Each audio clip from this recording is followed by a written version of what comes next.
si vzpomenete na zákon ekonomiky, tak máme nějakou nabídku a poptávku a když mi roste poptávka, tak co se děje s cenou? Cena roste, správně, cena roste. Takže si představte, že pokud tady najednou jsou miliardy na různé infrastrukturní stavby, protože všichni ví, že když se podíváte na rok, tak si tam snadno sečtu, kolik peněz v jednotlivých výzvách jde na různé opravy, rekonstrukce silnic. To též se můžu podívat na ministerstvu dopravy, čili pokud roste poptávka, tak roste i cena. Takže cena meziročně, mezi 2006 a 2010, tak u staveb dálničního typu tak vzrostla o 40%. Jo? Takže tím, že tady přišly 100 miliardy z Evropské unie, tak to neznamená, že se opravdu postaví o tolik řádově víc, ale do značné míry tu velkou částku schválně nás absorbuje prostě právě ten cenový nárůst, který je způsoben zdražením těch jednotlivých firm.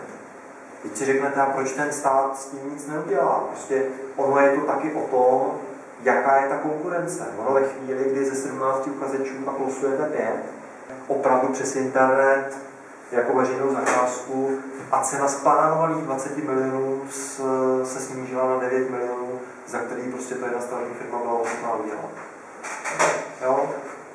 Vemte si, že třeba, abyste viděli, jak ta konkurence mezi těma stavebníma firmama je, vemte si, že třeba kampus tady České univerzity Filozofickou fakultu tak stavěla zlínská stavební firma. Prostě univerzitě se vyplatilo vzít firmu z Moravy takhle zdaleka, protože ostatní tady lokální nebo ty velký prostě nebyli schopni nabídnout nějakou adekvátní cenu a každý rok se jezdí motocyklový závody v Brně, takže brněnský okruh, když se rekonstruoval nedávno, tak oni si najali německou stavební firmu, která prostě přijela z Německa a opravila to, protože se dostali na cenu 150 milionů menší.